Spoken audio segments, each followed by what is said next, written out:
Hello, I'm Dr. Bailey Carroll with Gremmels Chiropractic Center. We're located at 1705 Center Point Parkway. I'm about to demonstrate a Cox Flexion Distraction Technique. It's a little bit different than the traditional diversified adjustments that majority of the public is used to. Most of the time when people think about chiropractic, they think about popping and snapping of the joints. This technique here is a little more passive. It eases motion into each joint. It provides a good stretch to the posterior longitudinal ligament, as well as imbibing a lot of fluid and nutrition into those discs so they are able to heal themselves. Doctors don't heal anything. The body heals itself, given the proper nutrients, the proper nerve function. So first off with this technique, you'll go in just a flexion motion. This table is mechanically set up to where the bottom piece of the table will break away and drop down towards the floor. The feet are going to be strapped in on each leg to ensure that you get a good stretch in the lumbar spine. You apply pressure according to patient tolerance, as well as feeling for the tautness of the posterior longitudinal ligament. And basically, when you go through the lumbar spine, you have 5 moving bones in the lumbar spine. You block at each vertebra, ensuring that you get motion at the bottom of that segment. You will put 5 to 10 flexions at each segment, working your way up the spine.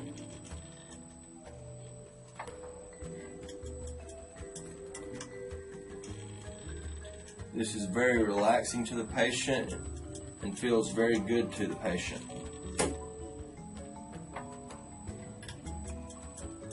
Once the first portion of this treatment has been completed, you will then perform the circumduction motions.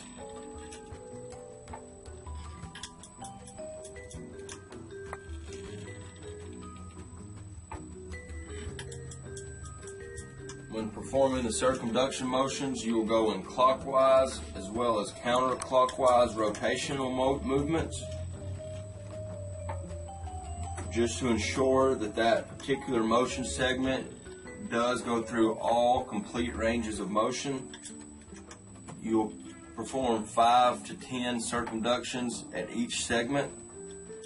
You will first go in the clockwise motion and then again in the counterclockwise motion, working your way all the way through the lumbar spine.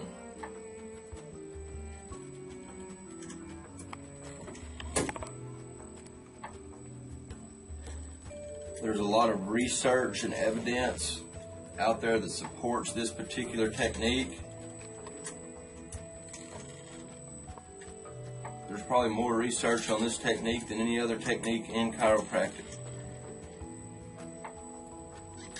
Once we have completed the circumduction motions through every vertebral segment throughout the lumbar spine, we will then proceed on performing right and left lateral bending. You will slightly stop the table in a flexed position, gapping the facet joints just a little bit, creating more space in that canal, and then blocking each spinous process. You'll ease just a little bit of lateral bending into each segment. You'll perform 5 to 10 flexions or lateral flexion motions at each segment, going to the right,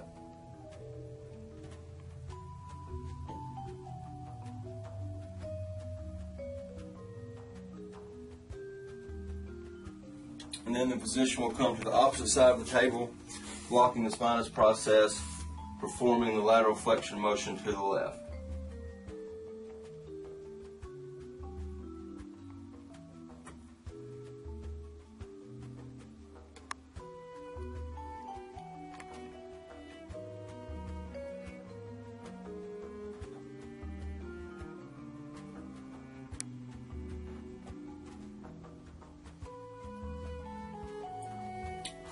Very easy technique, a very subtle technique, as well as a very gentle technique.